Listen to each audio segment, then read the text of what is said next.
Good evening, good people, and welcome to another community presentation of Final Fantasy Randomizer. Tonight we are doing another qualifier race for the spring tournament. I'm Saracen, joined in the booth tonight by Woat. Woat, how the heck you doing? Well, I had a minor panic attack because I forgot that this late race started so late and thought I'd missed it, but I'm here. And this looks like it's going to be fun. Yeah, we did get to peek in on the Blursings in advance of these runners starting. They are on a 10-minute delay here, but real quick rundown. Fighter, plus 15 MDef, plus 20% to hit, but minus 10 Vitality. Not going to matter. Thief has Black Belt Vitality growth, plus 15 starting Vitality, minus 10 Agility. Agility kind of a wash because of their big bonus from the flags. Black Belt has plus 10% hit, plus 10 strength, minus 20 hit points, which is kind of a nothing burger. Red Mage, plus 40 strength, plus 2 level 1 MP, minus 15 Vit. White Mage, plus 10 MDef, plus 20 hit points, minus 10% hit. And Black Mage Excal, plus 20 Vit, minus 5 luck. Yeah, our restreamer, Dark Moon, was questioning why you'd bring a red mage in this flag set, and I think that plus 40 strength answers the question quite nicely. I don't know, minus 15 Vit basically means that it's going to have Black Mage hit points in Topher. Does it matter when you're hitting everything really, really, really hard in the early game? But yeah, no, this is... and the Thief having the agility penalty, does that really matter when you're basically not going to run away from anything because you just punch everything in the face because you get a bunch of hits and you live through everything? Also, the Thief already has super high agility to start out, so... yeah. As far as what we're starting with, I believe we only have the bridge going out the gate. So, yeah, this is going to be real interesting. As far as party selection, no one bringing a... well, okay, Duskplume bringing a black belt, everyone else rocking the fighter life. I am 100% in the life reboot camp on this party selection. That is exactly the party I would bring in this particular case. See, now, I would put the Thief in the front just by default, but... yeah, see, I am in the not young me camp, because that's literally the party I bring unless I'm forced to not bring that party. I think that with the Blursings shaking out to have a survivable Black Mage and a not-so-survivable Red Mage, I don't see a point in the Red Mage here, but... oh, the point in the Red Mage is the stylish hat and the fact that Red Mages rock. Black Mages suck, and they can stay back at the tavern where they belong. So, Ultros asking, why is Rich only taking 3 characters? And my answer to that is that the experience gets divided among all of your characters. So if you only bring 3, then you're going to end up with more experience being sent to each of those characters. Yep. And now, there are options that change how XP gets distributed, but in this case, well, that's not the case. I believe that I don't believe we have either dead share XP or,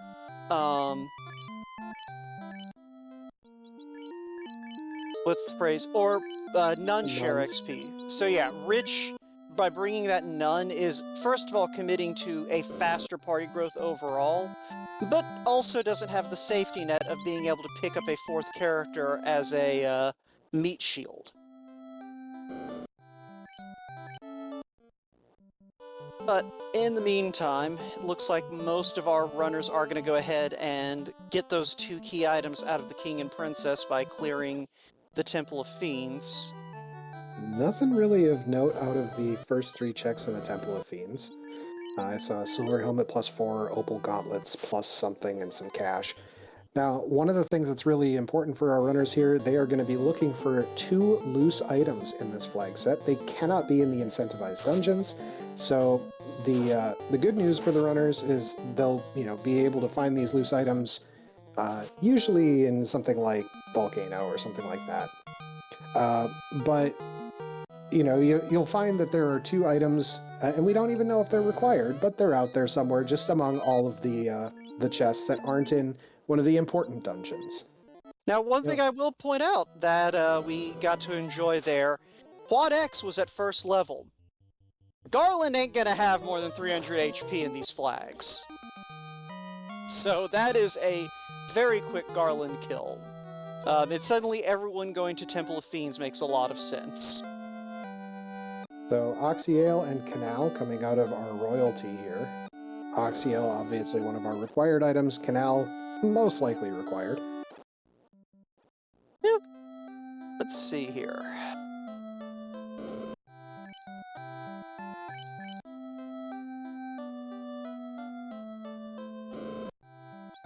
So, too spicy in the item shop. Houses are pretty cheap though, so that's good. Heal potions are a little bit more expensive than I like to see, but 30 isn't so bad. It's just going to be a little bit of an early game struggle bus. Pretty much. But we are going to see from Duskplume our first glimpse into what DK the Pirate has in store, as well as what our second level magic's going to be looking like. Not Young Me going ahead and poking up at Matoya. This is considered a valid location for a loose item, so this is a worthwhile check real quick. And there it is! Lo and behold, we do have a ruby. So, with that, I definitely think that that was a justified play. We see Rich Bork also doing the same thing, going straight to the ruby for the first check, too. Well, I mean, it's one of those things, you very rarely see a runner start in the middle when checking the Matoya chest, so it was a 50-50 he was going to see that ruby first. So, heal 2 and life in the white magic at level 2, that's looking alright so far. Well, everyone who brought a fighter is very grateful to see that. Level 2 white magic being the one level where a knight can learn all of the spells. And we had Fire 2 and Brack as it helps with a couple very specific encounters, Kraken and Tiamat in particular, but is sometimes just a nice way to take care of certain individuals. Yeah. And we did see confusion at level 1 black magic, and there is our ship. We can go ahead and go check that ruby as soon as we feel like it. That's a pretty tempting play at this point, funny enough. Yeah, I personally wouldn't hate it. We do not have Titans incentivized, but we do still have a loose item floating about, and there are 4 chests there. So one thing I did just see in the item shop there is the fighter could pick up an Iron Armor +3 for like 190 gold. Okay, so, you know, just basically, hey, do you want to buy a piece of armor you can wear until, you know, Sea Shrine? I mean, I've walked into Topher with worse armor. I have too, but it is one of those things. I am acknowledging it's not ideal, but it is gonna that'll carry you through basically all of the Fiend dungeons. And I believe we could go ahead and just go to Sea Shrine right now if we really, really, really wanted to die. You know, that seems like a thing. Duskplume showing off. I have to interrupt you. I sit here and I say, no runner checks the middle chest first, and what does Duskplume do first thing? Okay, so it's a 1 in 3 chance that you're going to check the ruby chest first in this seed. Apparently, that's a thing. So one thing I did appreciate, Duskplume has the alternate Titan snacks on, and got the nachos this time instead of the ruby. One thing I going appreciate, straight to Sarda through their Titan tunnel. One thing I appreciate, Not Young showing off our 3rd and 4th level magic. If you brought a red mage, at least you get nuke. I don't believe that second slot of white magic is red mage learnable, but I also am terrible at remembering 4th and 5th level white magic accessibility. 4th level accessibility is 1st and 3rd. That's what I thought. So, yeah. You don't get to enjoy the joys of having both Fade and Nuke on your Red Mage today, but they still have level 3 Nuke. That is 100% a thing. Now that is going to be, oh, Katana +3 out of the Titan's Trove. That's Yeah, I mean, big. no loose items, but no one's losing sleep over opening that chest, especially with as many thieves as we're seeing in this group of 4 runners. So I think that the meta around this flag set, and this is the only flag set we're going to be seeing for Spring Tournament, but that meta has evolved dramatically since its initial launch. We're going to get the crown out of Sarda here. But one thing that's been kind of consistent is I've seen a lot of people favoring the Thief. Well, we do have that buffed starting agility going on.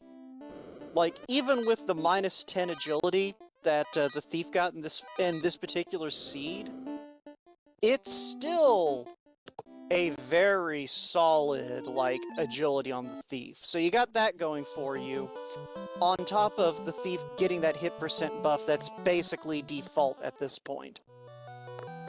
So I appreciate the route divergence that we're seeing here. I'm also appreciating that gargoyles are terrifying this seed. I don't know if you saw that, but that looked like Stun Touch and Cremate to me. Yeah. Marsh Cave. Sphinx Devised. is the tile in front of the incentive chest with a TNT inside it. So, what I'm seeing right now is, no matter what, everyone's gonna have to make 2 trips to this part of the continent. Because I cannot imagine anyone who has checked Sarda is going to check Marsh Cave before going to Astos. Although I guess Astos might not have anything and they'll just go to Marsh Cave while they're there. But if you do go to Marsh Cave before Astos, you can at least make that quick circuit up to Dwarf Cave.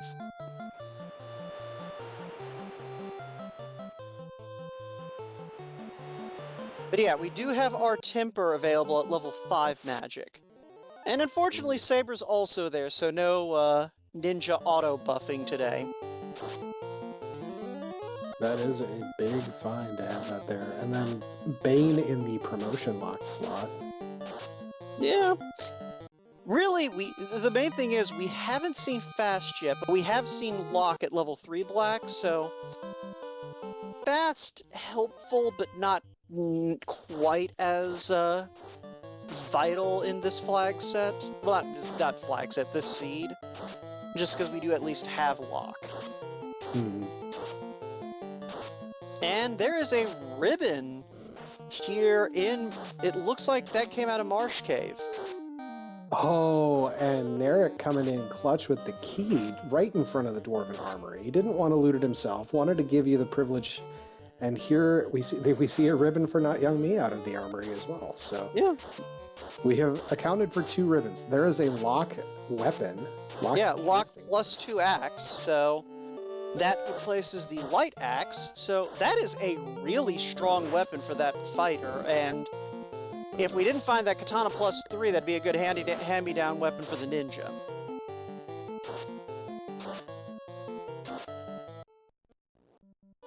So, Not Young Me going back to Northwest to loot these 3 chests, and... has not yet gone over to Sarda, so does not have the crown to turn in. Whole lot of nothing. Yeah, I mean, that wooden shield's not terrible. I mean, it's not great, but I mean, if we don't find a better one. And Astos, also getting the Quad X treatment. You'll love to see it. For the adamant. Okay, so remember how I said, you know, the runners who went to Sarda are still going to have to double dip this area real quick? Yep. Turns out I was accidentally right. The best kind of right. But we're getting the canoe out of our Dwarven Smith. That's That's big. As much as I love the key and all of the things that opens up, the canoe is so much better. Well, here's the problem. Okay, Dusk Plume not falling for the trap. That canoe also gives runners an incentive to not do Marsh Cave if they don't want to. And I don't know what Life Reboot's tendencies are, but that is a distinct Oh! That's a saber bonk right there. Heck yeah, remember what I said about auto buffing? That's nice.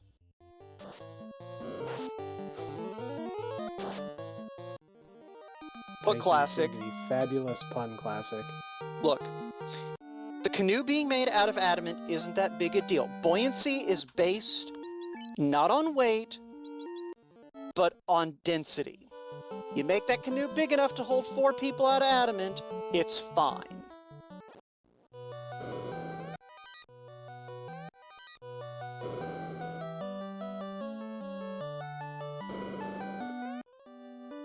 Sunflash, I don't think we've actually seen the Crescent Lake Sages yet, so has not been missed yet.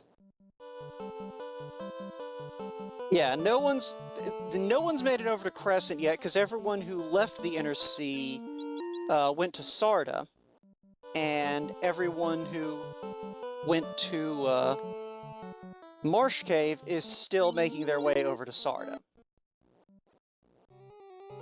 So route divergence into route convergence. Yeah, so Life Reboot, I think, was really ambivalent about Marsh Cave, and did the smart thing and basically set up a save scum at the fork, effectively. But he does also have that level 1 exit, and ooh, I just noticed Dusk Plume, they have made an interesting choice. They have exit in their first slot. Mm-hmm. The danger slot. Yeah, that is what we like to call the exit boss. Dusk Plume's good, so I don't think they're going to wind up making the mistake of exiting out of somewhere they really don't want to exit out of. Ooh, Melmond Armor Shop had +1 gold bracelets.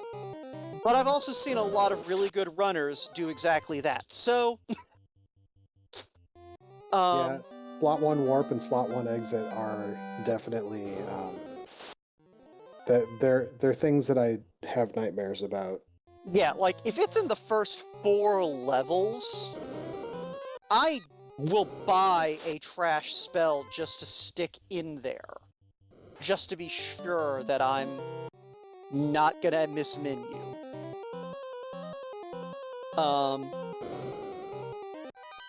So yeah. Anyway, Dusk Plume picking up their key, Life Reboot almost certainly not far behind. Rich checking the other 3 chests in Topher, and so far just money and an earth tile. Unrunnable zombies. Well, like you pointed out, Topher is not an incentive. Temple of Fiends, the first floor, is not an incentive location, so these 6 chests are a loose item possibility. And a whole lot of nothing. Alright. That's okay. The correct play was made. There was a distant save made, and right back to the ship he went. So I'll admit I've had my eyes too fixed on seeing what people have opened. I haven't been paying too much attention to the encounter table. But it looks like it's been fairly friendly. Like, Not Young's getting some good distance. Dusk Plume has located an eye, but it has trance. And over 300 hit points. I mean, still good. This has to be Northwest Castle. Mm-hmm. So that's the biggest saving grace of it right there, is being Northwest. Now, first skill Trance is still very scary, since it's, I don't believe we have our brand spanking new flag on for this one, that turns the Trance skill into a status type. yeah, it is not on, although it is on the live site, but that is not one of the flags we have ticked. so trance being non-elemental, the only thing that protects you is magic defense. And luck. Don't forget luck, because 3 and 256 will strike you with that.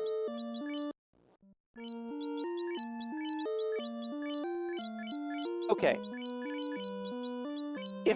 If the only thing protecting you, the bottom line is magic defense is what you want in this situation. Yes. But yeah, so, which is a pain since you want to level off of that eye, and the only way to get M defense is leveling off of the eye. But I imagine that Duskplume is going to tuck that away for later on. Chime in the Crescent Lake vendor shop. Actually, I am lying through my teeth. Duskplume is currently showing these images some very nice stuff that they brought with them, because I think Duskplume is going to just go ahead and do their grind. Seems likely. Lit 3 and Zap in level 6 Black Magic, Invis 2 and Ruse, notably in the White level 6.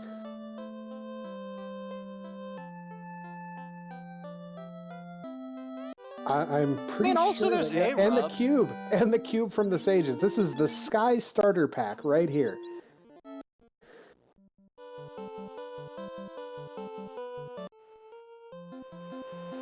So we have some interesting things sitting open for Life Reboot, as I see it. He has full access to Sky, he has full access to Sea, he has full access to Waterfall and to Ordeals. Lots of places you could go. And this is looking like a Sky play. Yeah, life demonstrating his... Oh! I don't know where that T-Rex is in the encounter table, but it's unrunnable, and I'm sure that Life is going to do a little bit of hunting later. I mean, the downside here is I don't know that he gets out of this encounter. This, unfortunately, he did not have any Fade charges, used his 2 nukes. This T-Rex is, yep, there goes the Black Mage. This is a reset if I've ever seen one. Oh, there you go. There it is. He did save in the ocean. Okay, so blessed by that. That T-Rex is fairly early in the encounter table. I don't know if it was a hard reset in the ocean or not, but we're checking. Yeah. Now, I do not hate this move. If you can... Alright, so... Bright side, it looks like that's early in the encounter table. Downside, that is a very long walk to get to the first encounter. Yep. Fog 2. Oh, baby. Trying to, actually live through these hits, because this T-Rex is going to hit. Duskplume down to the Red Mage and the Black Belt. Not Young Me heading through Ordeals through the maze here. Rich headed over into Crescent.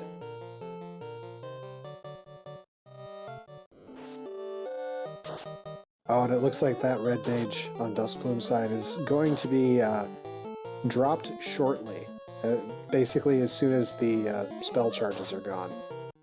Yeah, no, look, yeah, I think Duskplume is doing the standard, use the Red Mage until the game decides to kill the Red Mage strat. A good strat. Yeah, I mean, it's one of those things, you're not losing too much time on your grind by picking up these, by doing kind of the 2-character grind, but, then once you are satisfied with what you're doing, you just move on. Okay, there's another Katana +3. Another ribbon on Not Young Me's side. Okay, we found all 3 ribbons. That's big. I mean, I think Rich is the only one who bothered to dig deep enough to find the 3rd ribbon. Yeah, I think that one was in the top right chest of the bottom of Marsh. That makes sense. So yeah, that, I mean, it's not a huge advantage, but it's still an advantage, because Rich, like, unless Rich does Sky late, he's almost certainly going to check that first floor set of chests, if nothing else.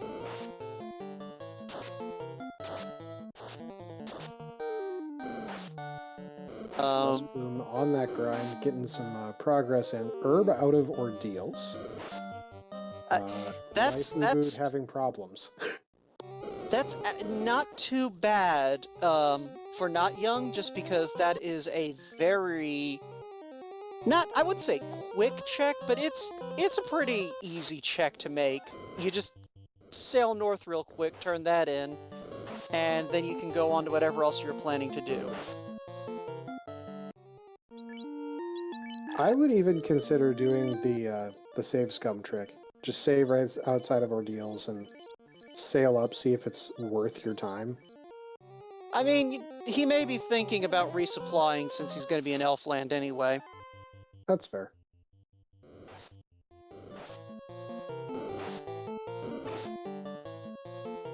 For a slab!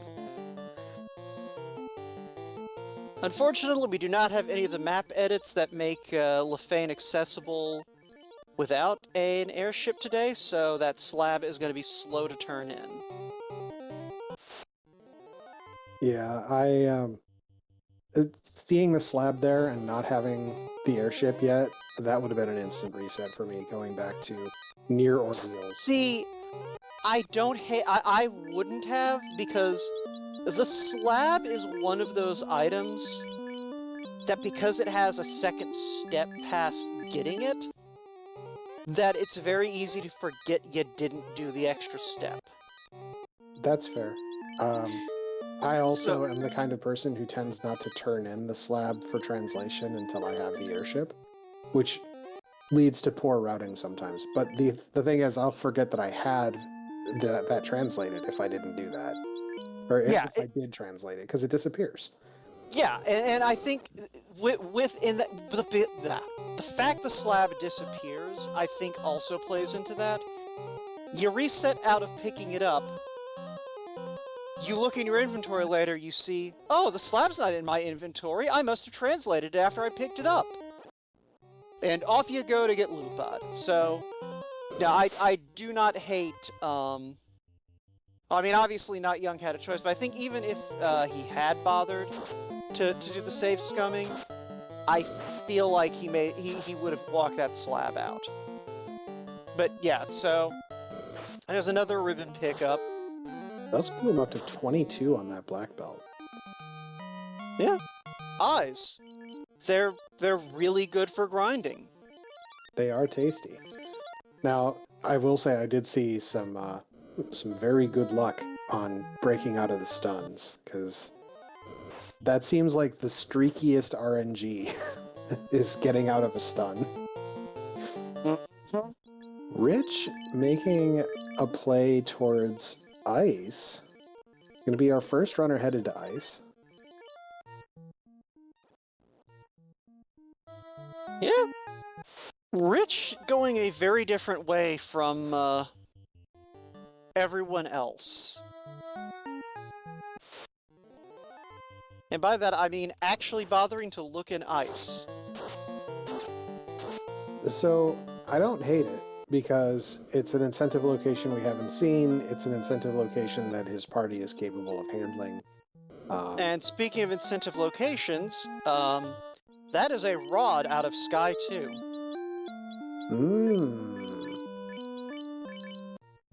So... that opens up the incentive location in Earth, because unlike all of the other incentive locations, Earth is randomized behind gating, so it's after the rod plate. And it's personally a favorite flag for me, is to see that on, because it eliminates the double dip, right? In vanilla, you had to go in, fight the vampire, get the incentive from behind the vampire, which was the ruby, to leave, go to Sarda, get the rod, and then go back. When you have the incentive item in its vanilla location, you can have similar situations pop up in the randomizer. But having it behind gating eliminates that possibility, and I love it.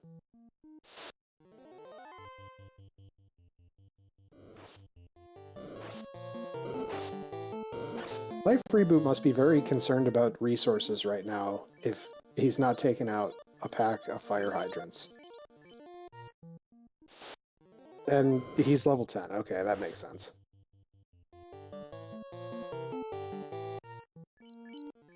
What level was Brack again? Second level. Second? Okay, yeah, I think we can see what Life's plan is here. It's the only plan at this point. So... Yeah, no, this is bold plays only, it looks like. Yeah, he doesn't even have a red mage. He is doing this with throw Brax out from the black mage and pray. Expert for good luck. Yeah. As a friendly reminder to folks, Exfer doesn't help spells land if the enemy didn't already resist them. It's true. Also, when it is ineffective, it also doesn't help that much. So, yeah, I think the Expers are not so much for good luck, but in the hopes that it will help land the Brack. well, And this is the last shot, and ineffective. Oh, and Blizzard. Ugh. well, those ribbons coming in clutch. Yeah. So we have now resorted to actually fighting Tiamat. Unfortunate. I cannot imagine that this is going to last very long unless this is the softest Tiamat in the history of this randomizer. So I love the drink strats here. And there go the drink strats. So this Quad X could land. It didn't. Uh-oh. This has become a problem. Well, that all that vitality you were drooling over is coming into play until that happened. Yeah. The vitality thing is something that where I occasionally hesitate to bring black mages because they are so difficult to keep alive. This black mage has more HP than the fighter currently.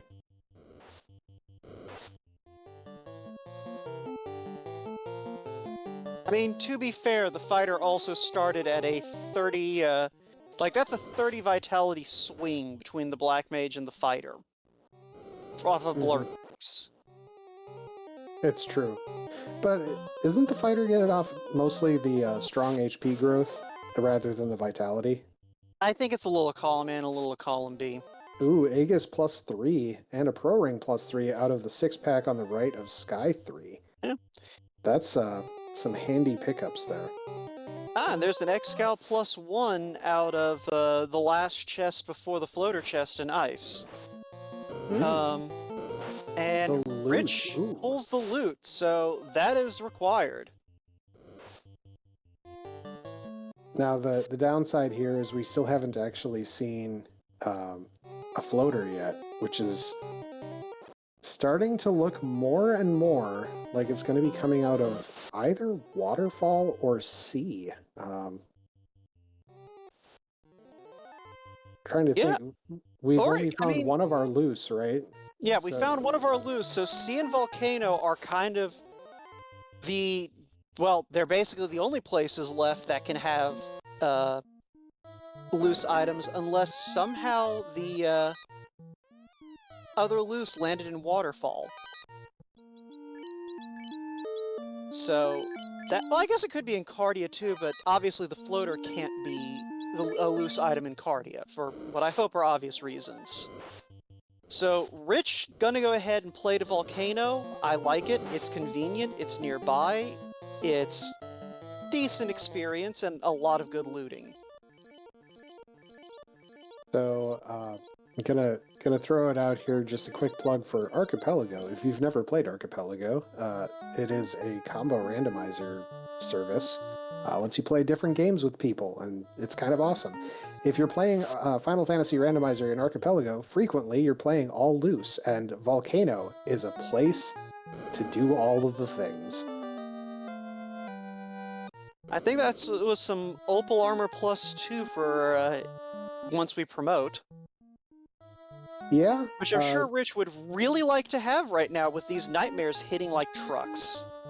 Yeah, I was noticing that.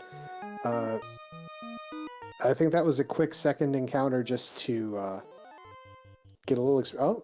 gonna take it for a couple. Okay. Well, I mean, okay, so the thing about nightmares is they're very dodgy, but they very rarely have a lot of health. Yep.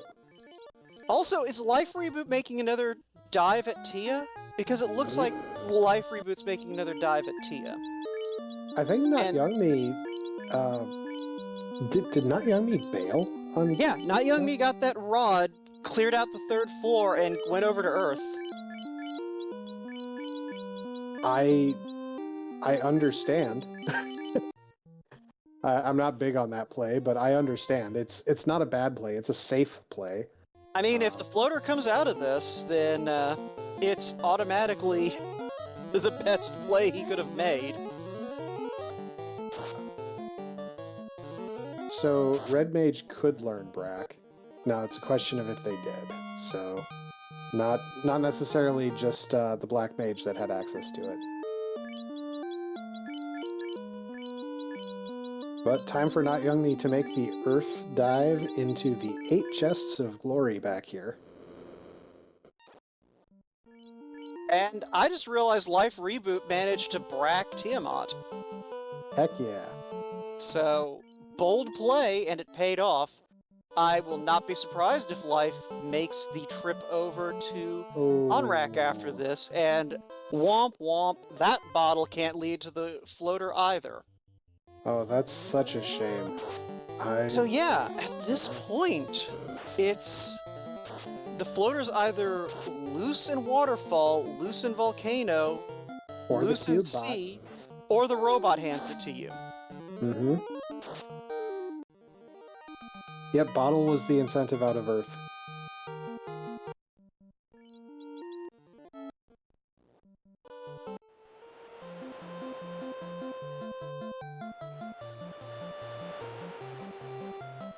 Ooh, bold play out of Rich, skipping the top left. There's like 5 chests up there. And skipping the top right, there's 3 chests up there. I'm wondering if he's just thinking, well, if it's loose in Volcano, Volcano's not a long run, I can come back and I know what I skipped. There might be some concerns about resources to take out Carrie while he's here. I wasn't able to see the potion count, but... I think he picked up a confusion weapon. No, that was in Sky. He hasn't been there, but... Confuse was level 1, and I believe... Yeah, he's got that red mage, who has extra level 1 spells. So if he had about to see Cubebot. If he had the foresight, which... Honestly, there wasn't much else to pick up at first level. Like, he might have taken Wall, but he might just be planning to punch everything to death. So Duskplume picked up the crystal out of Waterfall, so indeterminate. Yep, but it looks like they might be going ahead and saying, I'm here, let's just go ahead, clear Sea Shrine and be done with this. Well, Duskplume does have a 30-something black belt. I saw 8 hits at a Phantom, which did not take out the Phantom.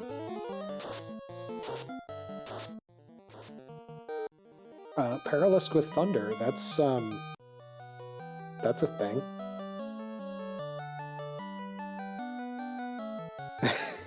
Not Young Me takes out Lich, gets a troll before lighting the orb.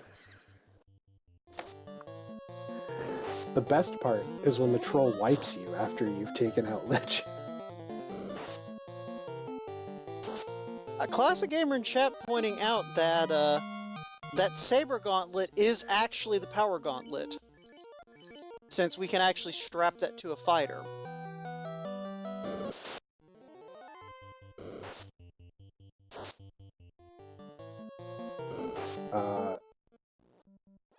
Life Reboot having an unfortunate encounter with the waterfall spike tile.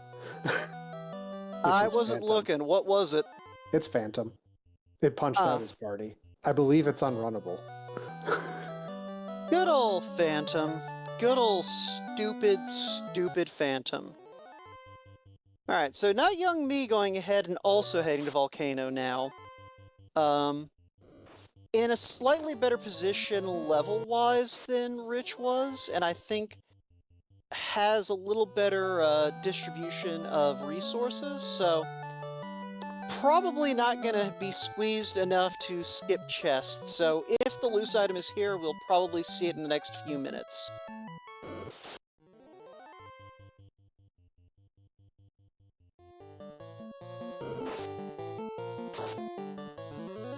So the real hope on this Phantom, again, is a very thick and unrunnable, is that your White Mage survives it and you can exit when you're done, right? So Life Reboot getting out of here for realsies once the chests are all looted. The robot going to take a fairly trolly path to stay in the way as much as possible. Duskplume already down to the Kraken floor. It's one of those things, from everything I've seen, this is a fairly friendly encounter table, and when you have a friendly encounter table, Kraken floor is not a long run. That's fair. And the other thing with that is, I don't know how much looting Duskplume has done. One of the big questions, if you will, as you go through these is, what do I need? What do I have? Right? So Duskplume is perhaps thinking, I found one loose. What's the likelihood that the other loose is worthless? The answer is, it is worthless. We actually have knowledge of all of the key items needed to finish the game. Now, Duskplume doesn't have that yet because it hasn't gone to ice. But in this seed, we can complete it floaterless. And that other loose could be something like the tail that Duskplume doesn't care about. Yeah. It's one of those things, Duskplume is the only person here who... Oh, hey, there was a Masa -1, it looks like, in the upper left. Not young me, also opting not to check those other boxes. So, Duskplume probably can say, yeah, the loose item is worthless. But the rest of these runners, until they find the floater, can't count the loose out. That's because true. They all really, like, they don't need the tail, you know, in the absolute sense of it, but they all benefit so tremendously from finding the tail. Because they're all sitting on a Katana +3 and have a thief. With those massive vitality buffs. Yep. So, like... yeah. Life Reboot also coming into the Kraken floor hot here.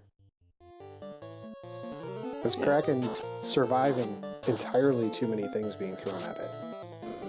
But yeah, I believe that if Matoya is not holding our floater today, the only... that means it's loose. And if that's the case, all of these runners are going to have to basically go, well, I guess I don't get to use the fun sword today. Yeah, and thinking about it, if the crystal turns into floater, then you know you're still thinking likely that the tail is going to be either the bottle turn in or the slab turn in. You know, you really hope it's not loose. Yeah, that's the thing, is you've got a 2 in 3 chance of pulling the tail out of somewhere. And Duskplume turns in the crystal for a floater. So we do have access to the skies. I mean, the downside is Duskplume's about to have to sail all the way around the southern continent, but I was actually questioning which direction they were going to go, because you could... Also, we have found the other loose. I'm an idiot. The What was power the other? gauntlet's incentivized. And And as Classic Gamer pointed out, that Saber Gauntlet is the power gauntlet because the fighter can equip it. Yep, okay. Okay, so we have the other. So the other loose item was in the Elfland Treasury. So, yeah, Dusk knows. So it's a coin toss. Trick through Gaia, or an inconvenient trek to Lefane. You know, I suppose this is the downside of not having the sound on, because we don't get to hear the fanfare when you pick up an incentivized item. You know, we probably should have picked up on it by the fact that it took a while that we were always able to see how long it took. But, you know what? It's all good. No, Math Girl, you didn't miss anything while your internet was crapped out. It's just that we retroactively realized we knew what the other loose item was.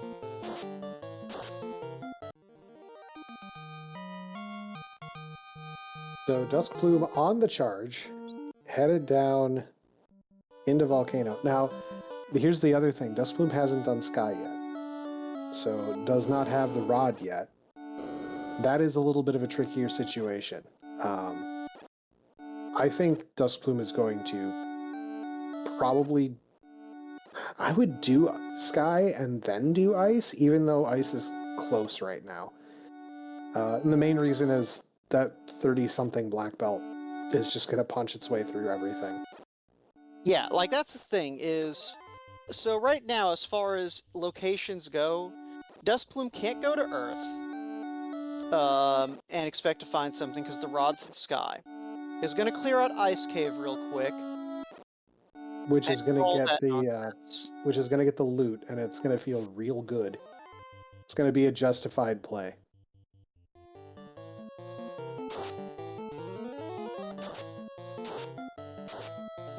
I can definitely see the Sky check before the Lefane check, because you're heading up there anyway.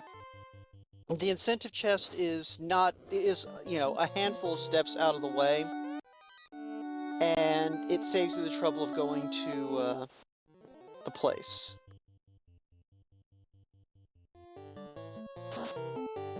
Lefane, that's the place. So, and Dusk is unlikely to get that bottle, because by the time they're in the back half of Earth, they're in go mode. Yep. So I don't see a single chest being checked once that rod is found. Yeah, which, it's one of those things... again, Dusk is in the fortunate position. They're the only runner here who was probably not planning to promote anyway. Yep.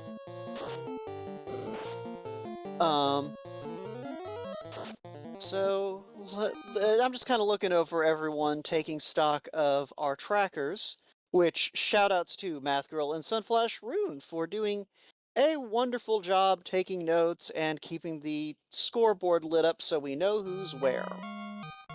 But yeah, so right now, life is... yeah, it looks like life, for the most part, is just kind of... is behind in fetch quest turn-ins, is a lot of it. Whereas everyone else has kind of been circling through their fetch quests, so... Life's got a few things that he's gonna need to take care of before heading back. So, we do have the loot pulled on Duskplume's side, so... Duskplume gonna go do the double check for Lefane and Gaia, which... Well, he can't do the check for Gaia. Oh, yeah, he hasn't actually gotten the Or bottle. they, my bad. Or they, sorry, yes. But, They haven't gone to Earth, they're 4. yeah, so this is... I have to assume that the... Oh, but this is still a double check, you're right though, because they'll check Lefane. If it's not what they want, they can reset out, pop right over to Sky, and get to work on that. The I do only believe... other incentive that I can think of that we haven't accounted for is the Power Staff, which is going to have some sort of spell attached to it. But it is the tail. Okay, so Duskbloom is going to keep the tail, so they are going to promote. I don't hate it because the thief being able to throw around that +3 katana is, it's supplemental damage. But yeah, so that is the tail out of Lefane. Meanwhile, Rich has made it up to Tiamat. Don's Red Mage, which is a real problem for Rich. Sure, it'll be fine. What's the worst that can happen? Realizing 3 rounds in that it's time for a power bonk. That's fine.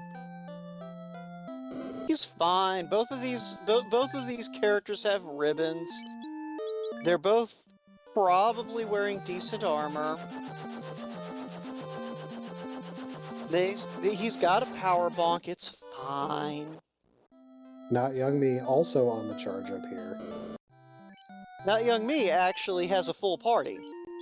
It's true, and a full party with a lot of hit points to them, which is encouraging. Alright, Rich is probably fine. That fighter swung hard, and there goes Tia, so...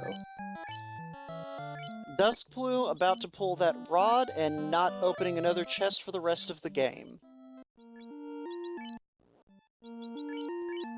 Except maybe the chests by the slab in Topher, for the culture.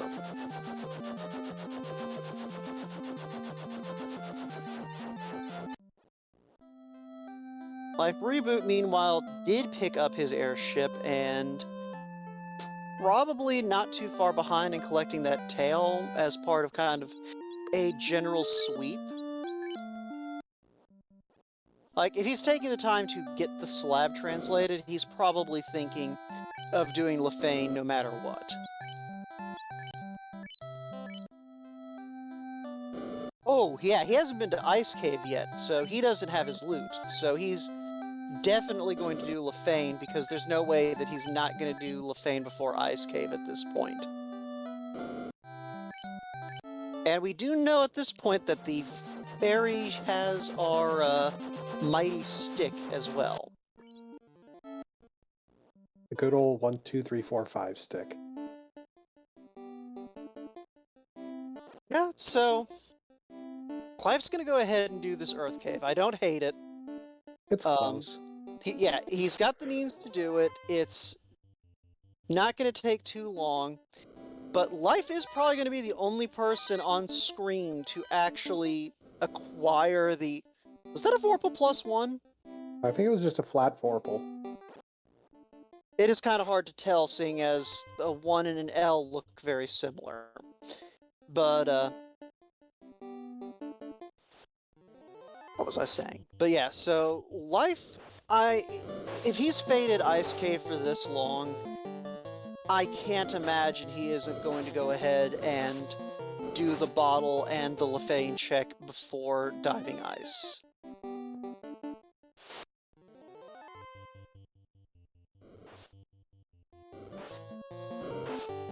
Great. Looks like Duskbloom has gotten their air orb. I'm probably going to go ahead and hit up Cardia. I have no idea where Plume is right now. Okay. Going to Earth. I like how in sync Life Reboot and Rich are right now. They're literally like within steps of each other. Okay.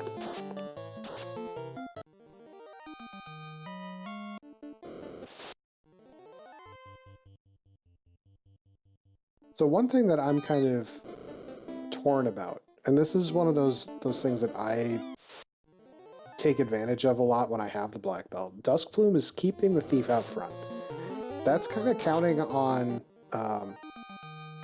on the agility mattering to avoid ambushes, that sort of thing. But at the same time, if you have the black belt out front, you're morale breaking your opponents, and so if you do get ambushed, there's a chance they just run away from you.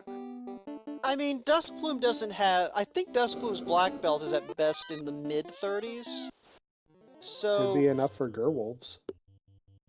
I don't know. It's one of those things, I think, statistically, you're probably better off counting on the Thief to sort of keep your encounters sensible, rather than your black belt to scare everything off at the point Duskplume's at, because they didn't do a full grind on those eyes. It's true. And I don't think a full grind is necessary in this flag set, so I don't mind it at all. Getting trolled to hear him back with those unfortunate, like, basically back-to-back encounters with Geists and Spectres. Unrunnable Geists and Spectres. Mm-hmm. Yeah, so... Not Young Me looking to potentially beat Duskplume to the fourth orb here. Duskplume! Duskplume, why are you opening boxes? Yeah, I'm not entirely sure. There's the bottle.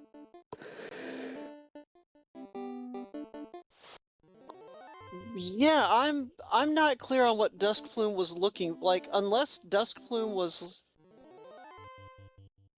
hoping for a moss or something? No, that can't be it. Like, they know what they've got, and they know what the incentive equipment is. Wait, Duskplume does have that saber gauntlet out of Elfland, right? I don't know. That might be, like...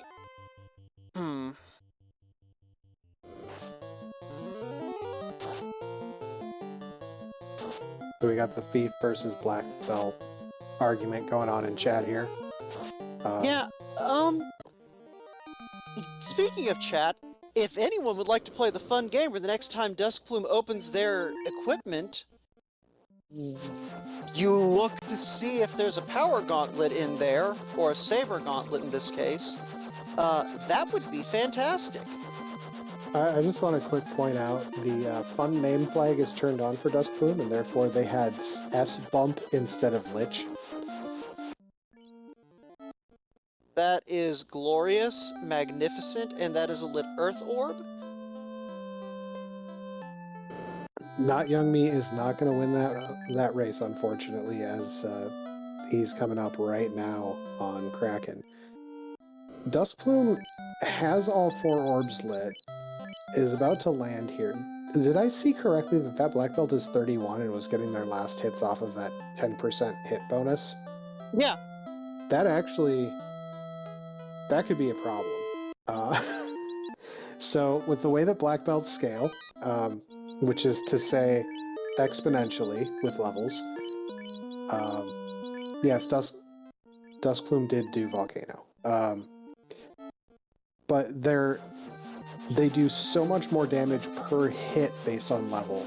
So not taking those extra levels, like only being 31 right now, makes it remarkably difficult to actually do damage without that Saber Bonk or Temper Casts. So that could be an obstacle. I mean, at the moment it's 1 level difference from like, Duskplume is 1 level off from the normal breakpoint, because that plus 10%, that plus 10 hit percent, really only improve the black belt. Like, you're only getting that extra hit 3 levels early.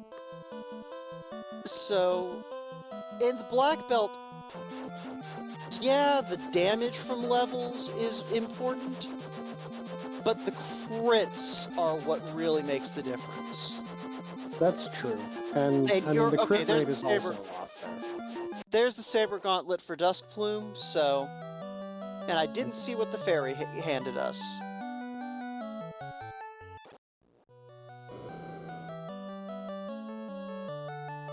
Alright, Dark Twinge coming through in chat. That is a ruse stick, so...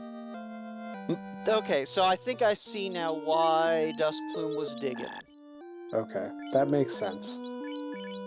The ruse stick definitely is a big bonus walking into the Temple of Fiends Revisited, and this is a standard Temple of Fiends Revisited, not a shortened one, so you gotta keep the resources in mind, and there's unrunnable encounters between you and Chaos, so...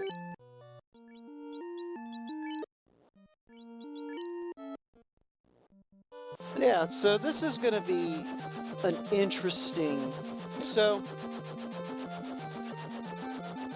in spite of bringing a black belt, Duskplume is not rolling with the power-overwhelming black belt that I think a lot of people are used to seeing in Final Fantasy randomizer races.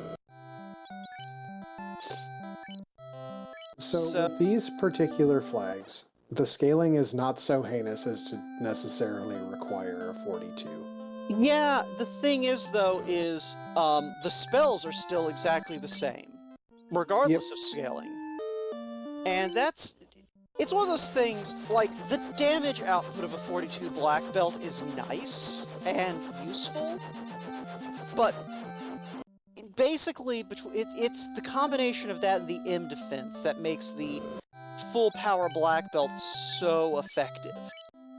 And in this case, Duskplume doesn't have necessarily the everybody dies capability of a higher level black belt, and doesn't have the M defense to weather what gets thrown out when everything doesn't immediately die.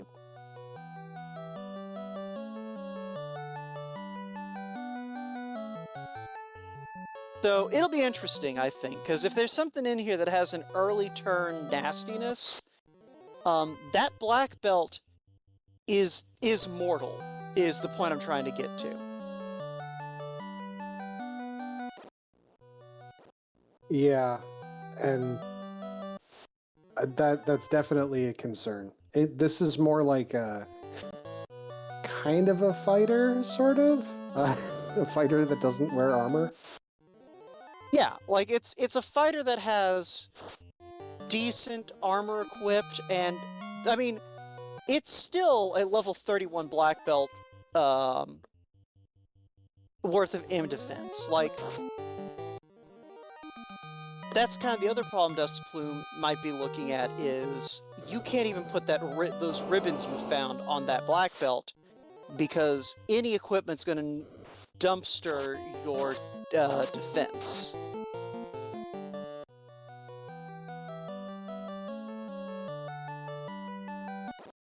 You know, only taking the black belt to 31-ish is a pretty good reason to buy gold bracelets and pro rings and put a ribbon on it. Yeah, I'm not sure if Duskplume did that, but yeah, like, we have seen the equipment to where you could just say, I'm just gonna slap a ribbon on this black belt and roll with it. But like I said, I don't know if Duskplume did that, and if you're bringing a black belt, you probably aren't inclined to shop for black belt armor. But here is Kraken 2, and this is probably our first chance to see if things are going to go well for Duskplume's party. So we have a ruse stick out of the black belt, a fade out of the white mage, and Viz 2 out of the red mage. And 3 hits for 7 damage, it looked like, out of the ninja. Yep, not so great, but, you know, it's fine. Alright, that black belt hits 6 hits and looked like 252? I didn't quite catch the number, but what I did see is that the black belt took about 170 damage from the Kraken comeback. Well, no, that was on the Thief. Also on the black belt. There was one on the Thief, one on Okay. the black belt, and then another on the Thief. Okay, so we do know that the ninja and the black belt probably have roughly equivalent defenses, so... Well, that was after a ruse and an invis had popped out for the black belt, so... Okay. What we know is that I apparently know nothing. Whatever, it's 10:45 at night, cut me some slack. Black cut. And those are heirs with cremate. This place is just full of hot air.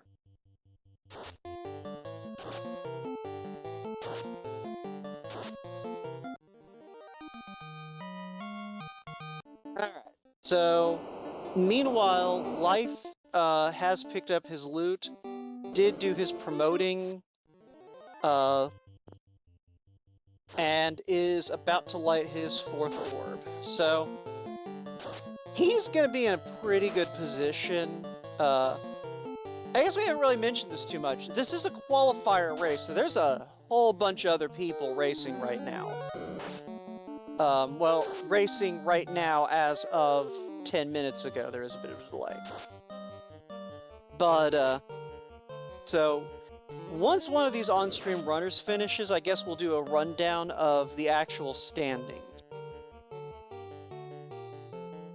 But in the meantime... Lich doing some unfortunate things to Not Young Me. Stop landed on both of the melee. And it's time for walls. We've acknowledged the need for walls. Okay. We're actually just gonna kill Lich. It's okay. Look, I maintain you don't have to respect Lich 2, but sometimes Lich 2 just kind of demands respect. That being said, Dusk Plume is through Tier 2, and we are going to be coming up to Chaos. Can finally take a breath. If I'm not mistaken, Chaos is the guy who we want to kill. I believe we are here to kill Chaos. Okay. Glad we're all on the same page there. But we don't have, I believe, the Chaos floor has Encounters flag on, so, like you said, we get a chance to breathe. So, Sunflash asking about killing off the rest of the party on Life Reboot's screen. I think Life Reboot knew about the eye tile, we just hadn't noticed. As setting up to, oh, maybe not, maybe not. Oh, well, there it is. I think wanted to get some spell slots and levels on this fighter, which is, you know, I can't say it's a bad plan. You never know what's going to happen in Topher, and I mean, I did a practice seed at Not Young Me's behest the other night, and I rage quit when I got stone poisoned through an Aegis shield on Earth. Speaking of Topher, though, I just realized we've been ignoring Dusk Plume this whole time, fighting Chaos. Yeah. I think I saw, like, 3 hits for 1,000 out of that ninja. But I may have just been misreading numbers. Somehow, I still thought that Dusk Plume was doing the pre-Chaos prep. I'm a bad commentator tonight. That's 10:48. It's true. I don't know what time zone you're in, but just you can just claim you're in my time zone. It's fine. I actually am in your time zone, so... Okay. So, yeah, Dusk Plume able to throw out some heals, stacking those sabers on the black belt. I think they're planning to just punch the ever-loving crap out of Chaos and call it a night. That was 7 hits, I didn't see for how much. And, it looks like Dusk Plume's screen has, I think there was just a minor brain buffering moment there. That happens sometimes. I'll be honest, I'm surprised that in all of this time here, my dog hasn't whined at me, so apparently something's going right with my night. You realize you just jinxed it, right? Okay, I think the issue that Dusk Plume is seeing is this Chaos is not taking a lot of damage. Probably because the levels are a bit low, but there speak we go, of the devil and he shall fall down. That is Dusk Plume finishing with an official SRL time, or not SRL, racetime.gg time of 1 hour, 6 minutes, and 13 seconds. And at this point, while everyone else is kind of making their way down, Dusk Plume is our 6th place finisher tonight out of everyone. Dead Pulse came in first at 56 minutes and 3 seconds. Ganon's Gone Wild, skidding in 2 minutes later at 58:30. Rubes about a minute after that in third at 59:35. Wildham coming in 6 seconds behind Rubes at 59:41, and Burt Reynolds providing a nice, tidy 1 hour, 3 minutes, 35 seconds in 5th place. So I believe that we'll try to be getting Dusk Plume in here to have a little bit of a chat, and I do see them down the broadcast waiting room. I don't have two-factor authentication turned on, and someone else has pulled them up. Dusk Plume, GG. GG, that went about as well as I could have possibly hoped. Yeah, no, you played it pretty cleanly. So, the first question that springs immediately to my mind, what were you looking for when you were down in Earth Cave? Were you just hunting for that ruse stick at that point? Yeah, I mean, I knew that it had to be bottled that led to ruse. Like, that was the only thing that was left for me to get, and I figured things can always go wrong in Topher. It's better to have that in case, you know, everybody dies around my black belt, and I just got to start pumping those up to get through. It's just a little bit of a safety thing in case the worst happened. Yeah, that makes sense. So, things I'm thinking about. So, was your plan generally to take that black belt to that 8 hit point with that grind, or was it just sort of that's where you wound up when you ran out of resources? No, I wanted to get to the 8 hit threshold. Rolling up with hit percent made it so that I didn't have to get all the way to 32, which meant the grind was going to be a bit quicker. And finding the eye super early was really nice, especially, you know, with such a long hero run. There's no way I could do anything on the overworld. So not having to dig out a whole bunch of grind tiles and find that really early just made things so much easier. I don't know if you ever saw it, but on that hero run, the bottom right of Desert ended up being an unrunnable T-Rex that was pretty thick. So, while it was not a comfortable overworld grind, it at least was theoretically possible. Not probable. I did actually see that T-Rex on the way out of Sky, so that was, I went ahead and took that because I had to, and it was a nice little bit of experience for everybody else who was severely underleveled. Yeah, and it came in handy. Your party was just robust enough to make it through. That it was, yeah. There are a few dicey moments in there, but nothing so far as to where I was really like panicking, like, oh, I'm not going to make this through. I felt pretty good that entire dive. So, was your plan to promote from the outset, or was it just sort of, you found the tail while you were digging through things, you had that katana +3 still sitting around, and so you figured, I'll hold on to this, go ahead and get a little extra DPS on my thief?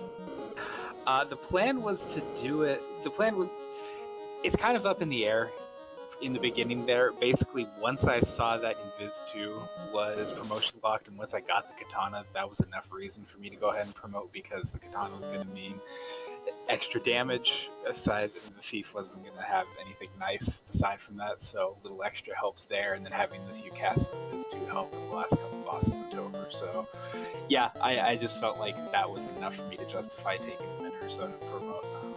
Yeah. So real quick, Not Young is up to Chaos. Not Young only has a fighter up. But Not Young, I believe, the only runner on screen who actually dug that Masa out of Volcano. So, but no ruse stick, so that's rough. Yeah, this is basically hold A and pray, and Not Young's prayers have gone unanswered. Rich in a similar boat, only it's his thief that is standing, and as you are well aware, and our runners are well aware, thieves were thick tonight. But possibly not thick enough. Those rock goals are hitting like trucks, and... oh... Rich squeezes that one out. Holy crap. God, I love that thief agility. Yeah, and that is... this is going to be interesting for Rich. It looks like Life Reboot might be in that same encounter, just, you know, without everyone dead. Or non-existent. Rich must have had a poor time at Kraken 2. Yeah. Yeah, apparently Kraken 2 had some nasty things that I missed somehow, so I'm very lucky for that. Yeah, I was right. Life was exactly on the same encounter Rich was on, so they're neck and neck right now, actually. Just looking at where the two of them are. Not Young Me, I think, might be taking a couple of levels. I don't know if this Ghastly encounter is runnable or not, but I mean... I think it is. Yeah, so that might be a decision. Yeah. Not Young Me's just going to go ahead and get some levels on the rest of the party so that he has most people up. He's the one person on... well... yeah, he's the one runner on screen who did not go down to get that tail. Can we pause for just a second and appreciate Rich Borg taking down Tia 2 with the solo ninja here and on the way to Chaos? Impressive if you can pull it off. I mean, it's not like a super leveled thief or anything. Okay. Shoutouts to Rich for remembering if you want to try and trigger that that RNG loop, you want to be in the third slot to maximize the number of steps in the table that Chaos takes. So I think that's 2 ruses. I think that's his second, maybe third saber. Alright, he's going in for it. And he's just going to hold A and hope that he locks Chaos into doing things that will not kill the ninja before Chaos dies. And it looks like he's averaging 300 to 400 damage a swing. There was 600. I didn't pay too much attention to how beefy Chaos was, but I think Rich has this. That it looks like he's got Chaos in a good swing here. Might not be a very spell-heavy Chaos, and that's it. GG. Rich Bork, our second on stream with a official time of 1 hour, 14 minutes, and 24 seconds, which puts him in 10th place behind Hate, who finished at an hour 6:51, Goats Pirate, who finished at an hour 9:22, and Cheesinator, who finished at 1:11:11. Very nice. And that sounded like Rich joining us. Rich, GG. Good evening. Thank you, guys. And GG Duskbloom. Wow, you had a great time, too. Yeah. Life Reboot, our first runner on screen who isn't stumped. Well, okay. Duskbloom, I think you were fine, but Life Reboot, our second runner on screen to not stumble into chaos, you know, almost completely deprived of the ability to fight. Rich, I gotta say, your fight against Chaos was impressive. And Tia 2. Yeah. I'm not gonna take either of those away from you. That was It was pins and needles. Can we just say how chunky that thief was? That was like a godsend throughout this seed, because there were like 3 times throughout the entire seed where the thief or ninja just had, you know, razor thin hit points left, but still managed to survive. It was just absolutely ridiculous, and without that extra vitality, it definitely wouldn't have happened that way. Yeah, and Life barely getting through chaos, losing everyone but his knight by the end, but being able to force his will through. and probably also about to be pulled up to join us, which is good because, all right, Life, GG. Hi, GG. Also GG to Duskbloom and Rich. Nice match. Yeah. Yeah. GG, man. GG Wow. both Yeah. you. Life finishing with a time of 1:15.50, which one would expect would put him an 11th behind Rich, but got double sniped there by both Luffy and Autumn Out of Habit with times of 1 hour 15:02 and 1 hour 15:28. But still, that's good enough for 13th place, so GG to you, their Life Reboot. So, question for those of you who brought Red Mages. What incentivized you to bring the Red Mage over the beefy, for once, Black Mage? I like running 3-man strats. Like I was trying to do a bunch of practice seeds with 2-man strats, but I like the 3-man strats.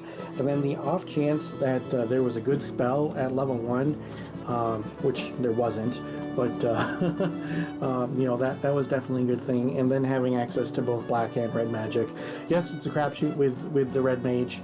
And then you saw, I mean, there was no fast or temper. I don't know where they were, but I didn't even find them. But the gear was fine, so that worked out. And those ribbons, holy cow. Yeah, Rich, I think you were the only one who found all 3 ribbons. Oh yeah, where was the third one? So Marsh Cave. I have been getting the upper right chest in Marsh Cave quite frequently, and then I have started checking the 2-pack of chests in Ice Cave as well. And you know, sometimes it's good and sometimes it's not. And I'm glad that I've taken the time to do it. Like the extra 12 seconds it took to take that chest in in Marsh Cave. It paid off dividends down the road, because that means that I'm taking less damage. I don't have to worry about as many heal pots, and just all around better game. Finding all 3 was ridiculous, though. I had questioned as you were walking up to that chest in Marsh why you were going up there with those dangerous gargoyles, because I think they had stun touch and creep. I had exit. I know, but the likelihood of hitting a gargoyle encounter between the incentive chest and that top right chest feels real high to me. Yeah. Oh, I agree. Definitely so. But and then digging out that X-Cal, that was also good for me too. So I was definitely happy to find that X-Cal. But I had to promote with the party that I had and with the gear that I had. I didn't dare tackle Topher without that. And then how great would it have been if I would have gone to Waterfall after going to Ordeals, as opposed to going over to Sky.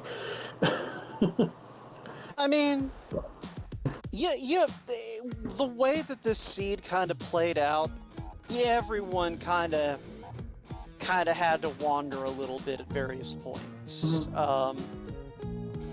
But yeah, that crystal into airship was really about the only, if you chase that immediately, it pays off situation. I think we really saw the whole seed. And it came so late that, by and large, I don't necessarily think that you impacted yourself too badly by not following up on it immediately. I mean, I probably would have saved, I don't know, probably about 4 to 5 minutes total on the seed by getting it first. I mean, I had a bunch of broadcasts on that red mage, so I could have taken down Kraken while I was over there digging out the waterfall. But let's not bring up Brackluck with Life Reboot in here, who lost a skydive to Brack. Okay. I don't care if he lost the skydive or not. That skydive and then the follow-up redive was beautiful and magnificent, you madman. Typically 4 Brax is enough in my experience. And I was doing Sky first at, I think like level 10 or so. And Even that high. I just thought, I can totally do this. And it worked the second time. So I felt a dungeon behind the entire seed. But I did find those 2 loose super quickly, so I knew I didn't have to open any boxes except the ones I wanted to. So, funny story from the booth. We hadn't had sound for any of you guys, so as a result, we didn't recognize that the Saber Bonk was in fact the incentive loose, or the loose item. And we were just like, where is the second loose? What could it be? Is it the tail? Is it the floater? And then somebody called it out in chat. I think we figured it out because I am not used to the whole like if there is a forced saber item of magic item randomization, then it is the power gauntlet item. So it was one of those things that kind of just dawned on me. Wait, we know that that's the power gauntlet. The power gauntlet is incentivized. That was the other loose item. We're idiots. But not young me finally making it back to Chaos. He took a wipe earlier. He's the only one on stream who didn't go get the tail. So he had a solo fighter with Amasa fighting Chaos. But no ruse stick, I believe. So things did not pan out very well. He has a full party for this one, even though 7 hit points left on that white mage. It's fine. That's 6 more hit points than you need, and about 110 hit points less than was needed to stay alive anyway. It was fine. What was the question? Okay, I thought one of y'all asked something, but there is Not Young Me's victory. So we'll get those GGs in, and there's Not Young Me sitting in the waiting room. You mean sitting in the broadcast booth? Cause yoink. Yeah, Not Young Me, GG. You jumped the gun a little bit jumping into chat, but that's not something anyone watching the VOD's gonna know until now. But yeah, just as a friendly reminder to everyone, since we are going to have stream delay coming up for the tournament, don't jump in chat and say things until you see yourself win. That's on me. Sorry about that. That's fine. You are a brave man for diving that Topher without the tail. I knew I was in trouble. I just figured I had nothing to lose. I needed to beat that. I think my top time was like an hour 19 or an hour and 20. So I knew I needed to dive it in order to beat that anyways. So I just said, whatever, I'm going for it. Yeah, and you did finish with an official time of 1 hour 23:34, which puts you in 16th place, with Rojo finishing at an hour 16:05 and Clementitas finishing at 1:21:51. And there's about 5 runners left in the pool who are, well, no, my bad. There's 1 runner left in the pool. Ikir finished at an hour 27:41. Reese Wolf is still running, and everyone else opted to forfeit for various reasons. Presumably. I don't know what those reasons are. So, let's see. Now we've got everyone here. I'm trying to think of stuff that I can ask the whole lot of you. Okay, so... Real quick, I didn't see what Duskbloom's party comp was because I didn't see, because there was more than a 10-minute difference between. Well, no, there was about an 8-minute difference, but there's still some issues. So, Duskbloom, are you still in here? What was your party? I don't even know. I went Thief, Black Belt, Red Mage, White Mage. Ah, okay, all right. Yeah, finding the eye really early in Northwest made things super. Oh, there was an eye in Northwest. I didn't check those trap piles, but I was a fighter comp, so I didn't care. But Yeah, Although and I probably would have been a lot better than taking a couple of levels on those nightmares in Volcano. But yeah, it is what it is. so now we have everyone who opted for a fighter or thief setup. I guess, what is your, this is kind of a two-way question. So, those of y'all who took fighters, what is it in this flag set that appeals versus Dusk Plume? Why did you favor the black belt? And I guess we'll start with you three, and then we can, take Dusk Plume last. So, anyone can speak up. All right. What else is that you open enough chests, and with how fast these seeds can be, that opening the chest can end up being quicker than actually finding the grind and taking the grind. So that was my logic, and I've tried a bunch of different party comps. It took me a while to get comfortable. There's other things I had to get comfortable with as well when it came to these seeds, but you open so many chests. Now, the only problem is if you take a fighter is that if you don't find a ribbon. Not Young. Sorry, Rich. But Not Young did want to say something, so I want to go ahead and get his thoughts in. Oh yeah. First of all, GG's everyone. That was a lot of fun.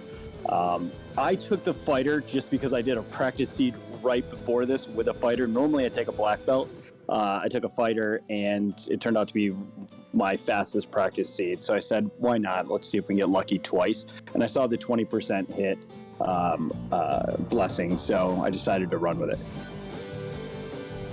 Life, what about you? I'm on the same page as Rich here. If you're opening a lot of boxes looking for loose, I tend to lean a little bit towards the fighter.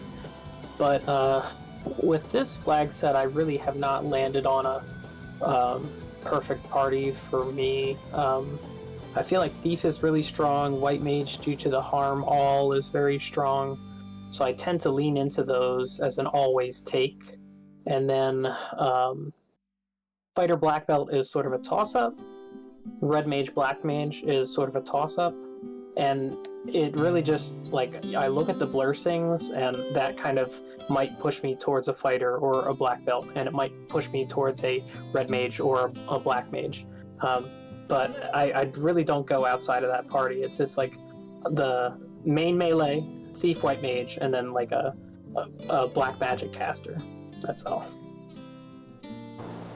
Rich, did you have anything to add that the other two didn't touch on? No, I don't think so. It's it's really hit and miss. There are going to be times where you don't have that hero run like tonight, where you've got 3, 4, 5 encounters right off the hard reset, and that obviously is going to be a black belt seed right there because you can go grind over in the desert.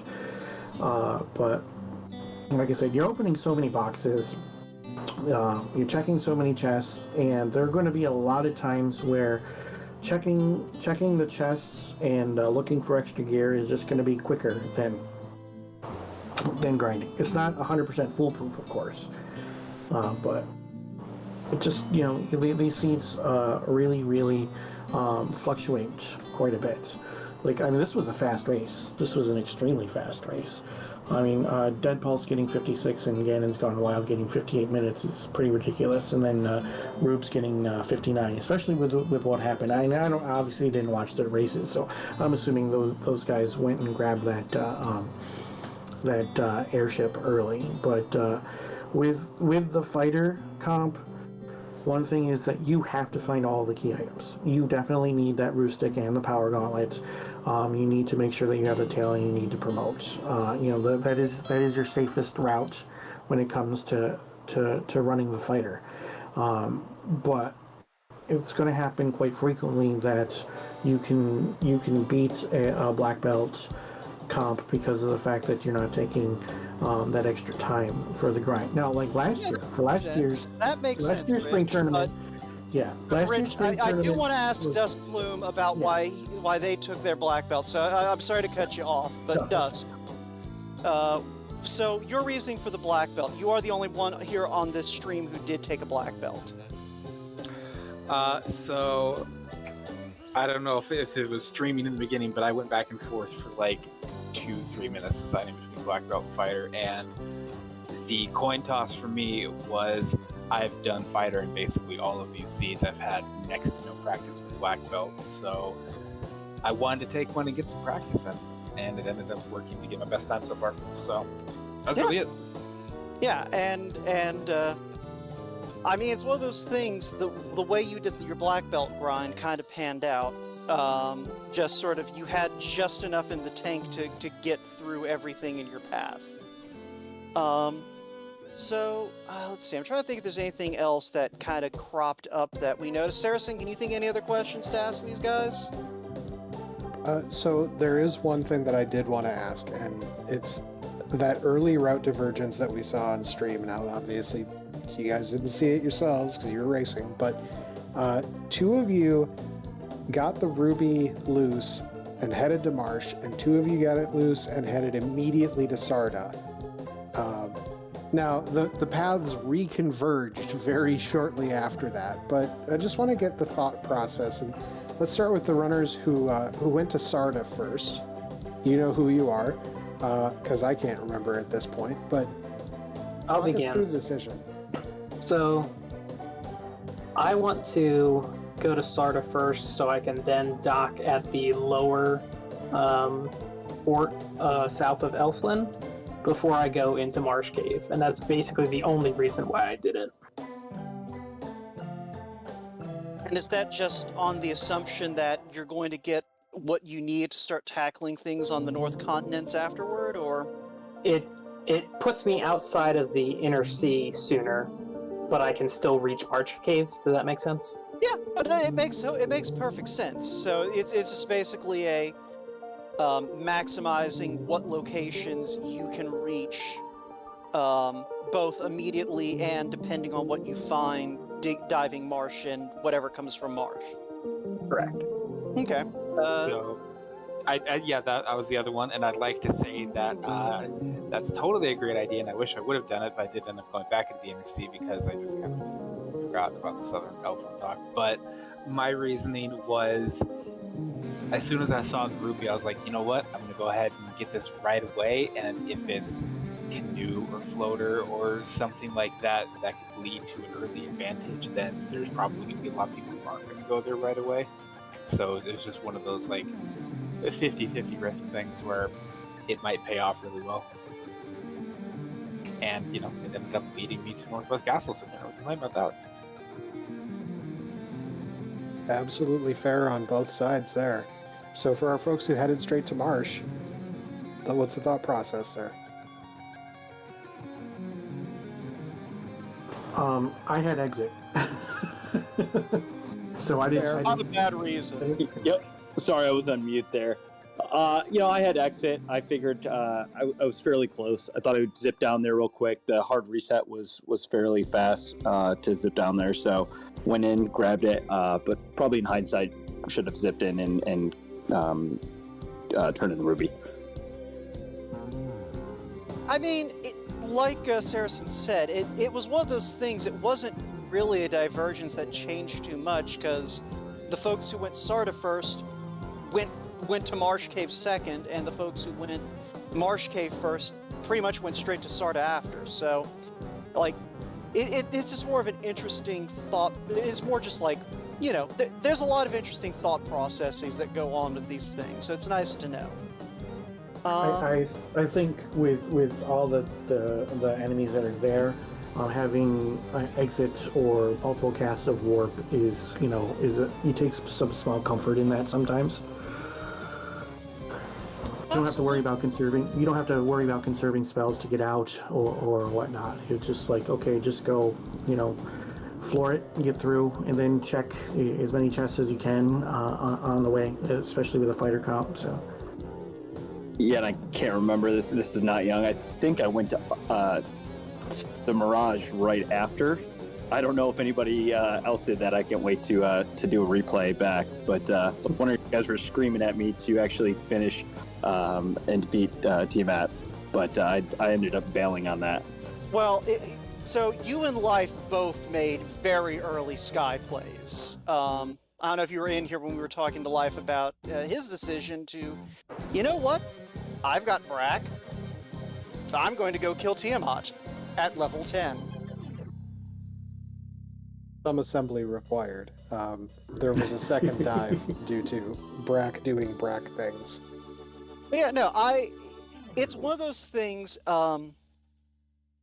that's one of the things about Final Fantasy 1 as a randomizer is, there are a lot of, like, the conservative play is not necessarily the bad play.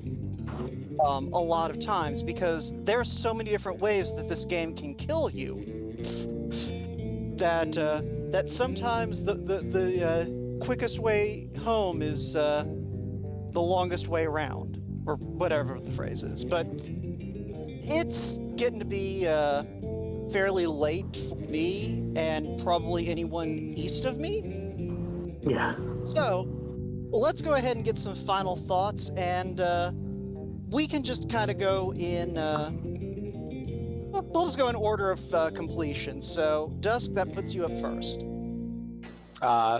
Thanks to everybody on the broadcast team, everybody who was there to track, everybody behind the scenes. As always, appreciate it. Glad to be able to be on Twitch for everybody to watch, and good luck to everybody else for the rest of the qualifiers.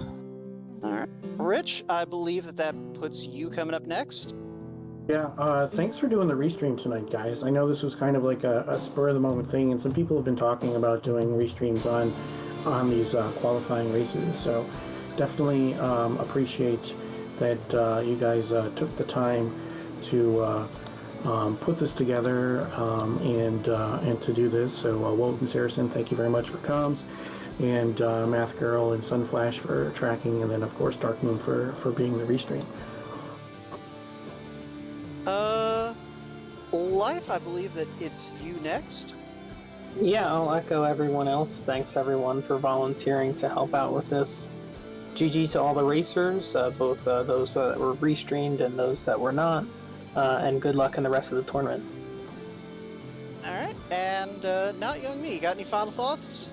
Yeah, final thoughts. I mean, I discovered this community just a few months ago. YouTube recommended it, and kind of just I watched all of Spring Tournament in 2021, and so I never thought I'd be restreamed. So this is a first for me, first time being on the broadcast. So this was just a lot of fun, and not expecting much out of the tournament, but this is certainly a highlight if it doesn't go that far into the tournament. So thanks everyone. You're at least going to have some guaranteed races. I believe, I haven't looked too deeply into it, but I believe y'all are doing some form of pods. But I just want a quick shout out. First time on Restream, right there? Is your heart still okay? Yeah, I mean, I'm going to watch this back. I mean, I definitely was nervous, so I'm not blaming that on my performance, but I was just like, oh gosh, I did a lot of menuing that I shouldn't have. But yeah, it was pretty nerve-wracking, but it was a lot of fun. I had nothing to lose. It was just a lot of fun. Heck yeah. So appreciate it. Yeah, y'all do have at least some friendlies / non-bracket races ahead of time. So you will get more chances to be restreamed, Not Young, so... And who knows, you might make a deeper push than you expect. Hey. But, Yeah, hopefully. Yeah, no, it's one of those things, the thing to bear in mind about Final Fantasy 1 Randomizer is, it can kill you at any time, and that includes your opponent. You'd be surprised who holds winning records over whom in the community. But, all that being said, Saracen, you got any final thoughts? Well, I want to thank all of our runners for volunteering to be restreamed. Or I think everybody volunteered. Nobody was voluntold, right? Appreciate all of the folks who helped out in the booth here. Math Girl, Sunflash on the tracking, Dark Moon for being the restreamer, getting all that put together. Wote, fabulous being in the booth with you again. Always appreciate it. And chat, thanks for hanging out. It's always good to have an audience, right? And, keeping us honest. So. And just to kind of add to what Saracen's saying, if you're watching this on YouTube, you just heard one of the folks here on stream, and I'm willing to bet that. Yeah, well, I know for a fact Not Young Me's not the first person who's joined a spring tournament after watching the last spring tournament via YouTube. So, even if you're watching this on VOD, a year from now, we're still here. Hopefully, I was gonna say this is Dark Moon. I did the exact same thing 2 years ago, and they made me an admin. So hey, you never know what can happen. Yeah, no, plenty of people have found this community just by watching the VODs on YouTube. So I joined the community. I joined the community during spring tournament last year. So yeah, spring tournament is a great time of year. Yeah. So FinalFantasyRandomizer.com. It'll have links to the Discord. It'll have the randomizer. Get in there, have some fun. So I think with that, we're going to go ahead and wrap things up. Dark Moon, I know you're listening, so go ahead and take us home. And by take us home, I mean get this thing closed. Sure, no problem. If you like what you saw, go to FinalFantasyRandomizer.com. As Wout said, there's links to the Discord and the development Discord right there. Come join the community. Be a part of this whole great show that you're seeing right here. I believe we have another 7 or so qualifier days to go, so there's plenty of time if you're interested to just come and be a part of Spring Tournament. I mean, a lot of us join just for the heck of it, and even if we don't do well, it's just fun to have the experience. Don't feel like you have to put too much into it. Just come and have fun.